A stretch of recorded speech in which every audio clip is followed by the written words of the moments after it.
Hello hall, இன்னைக்கு chicken குழம்பு எப்படி பண்ணுறதுன்னு பார்க்கலாமா? நான் சொல்கிற இந்த மெத்தடில் கண்டிப்பாக ட்ரை பண்ணி பாருங்கள். உங்கள் வீட்டில் இருக்கிற எல்லாருக்கும் ரொம்பவே பிடிக்கும். அதுக்காக பார்த்தீங்கன்னா, ஒரு கடாயில் வந்து 2 பட்டை, 4 லவங்கம், 3 ஏலக்காய், 1 பிரிஞ்சி இலையை கிள்ளி சேர்த்துருக்கேன், 1 கொத்து கருவேப்பிலை, 2 டேபிள் ஸ்பூன் சீரகம், 1 டேபிள் ஸ்பூன் வைக்கும்போது 2 டேபிள் ஸ்பூன் தனியாக இருந்தால் சேர்த்துக்கோங்க, இல்லைனா விட்டுடுங்க. ஓகேவா? இது எல்லாத்தையும் ஃப்ரை பண்ணி எடுத்துக்கலாம். அதுக்கு அடுத்ததாக துருவின தேங்காய் இருக்கு இல்லையா? ஸோ அதையும் வந்து நம்ம வந்து கலர் சேஞ்ச் ஆகிற வரைக்கும் நம்ம வந்து ஃப்ரை பண்ணி எடுத்துக்க போகிறோம். எடுத்து வச்சுக்கலாம். இப்போ துரத்தி எடுத்த மசாலா இருக்குது.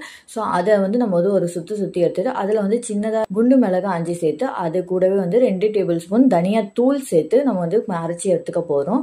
இதை ஒரு பக்கம் வச்சுட்டு இப்போ வறுத்து எடுத்த தேங்காய் துருவல் இருக்கு இல்லையா? ஸோ அதை வந்து பேஸ்ட் மாதிரி ஆக்கி எடுத்துக்கலாம்.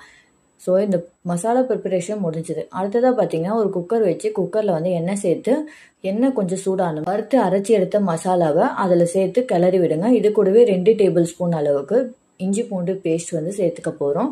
அதுக்கப்புறம் பார்த்தீங்கன்னா 2 பெரிய வெங்காயம் நறுக்கி எடுத்திருக்கேன். ஸோ அதையும் சேர்த்துக்கலாம்.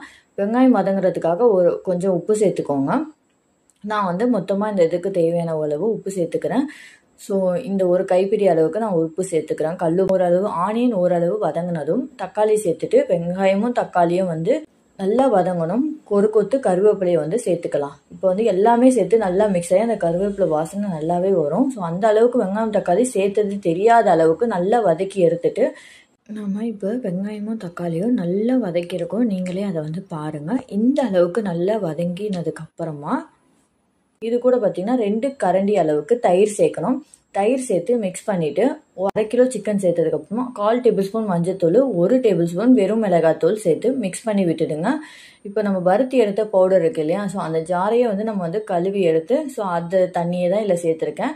ஸோ அது மாதிரி பெரிய டம்ளர்னால் 1/2 டம்ளர் சேர்த்துக்கோங்க. சின்ன டம்ளர் இருந்தால் 1 டம்ளர் தண்ணி சேர்த்து நம்ம வந்து தண்ணி அதிகமாக சேர்க்கக்கூடாது. மசாலாலேயே தான் இந்த கறி வந்து ஃபஸ்ட்டு குக் ஆகணும். 2 விசில் விட்டு எடுத்துக்கலாம்.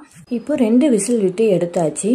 இப்போ வந்து மசாலாலே எவ்வளோ சூப்பராக குக் ஆகிருக்கு அப்படின்னு சொல்லிட்டு பாருங்கள். ஸோ இதுக்கப்புறமா நம்ம என்ன பண்ண போகிறோம் அப்படின்னா, இப்போது அரைச்சி வச்ச தேங்காய் விழுதை சேர்த்துட்டு பெரிய டம்ளரில் 1 டம்ளர் அளவுக்கு தண்ணி சேர்த்துக்கலாம். மிக்ஸ் பண்ணி விட்டுட்டு ஒரு கொதி வந்ததுமே நம்ம குக்கர் வந்து மூடி போட்டு மறுபடியும் 3 விசில் விட்டு எடுக்க போகிறோம். இப்போ 3 விசில் விட்டு எடுத்தாச்சு.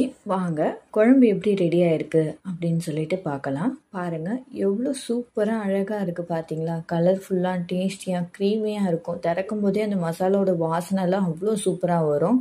கடைசியாக நம்ம சர்வ் பண்ணுறதுக்கு முன்னாடி மேலே கொத்தமல்லி இலையை தூவி சாப்பிட்டு பாருங்கள். அவ்வளோ சூப்பராக இருக்கும். கண்டிப்பாக இந்த ரெசிபியை நீங்களும் வீட்டில் ட்ரை பண்ணி பாருங்கள். இந்த மாதிரியான ரெகுலரான வீடியோஸ் நீங்கள் பார்க்கணும் அப்படின்னு நினச்சிங்கன்னா என்னோட சேனலை சப்ஸ்கிரைப் பண்ணிவிடுங்க. இந்த வீடியோஸ்க்கு அப்படியே ஒரு லைக் பண்ணிவிட்டு போயிடுங்க. தேங்க்யூ.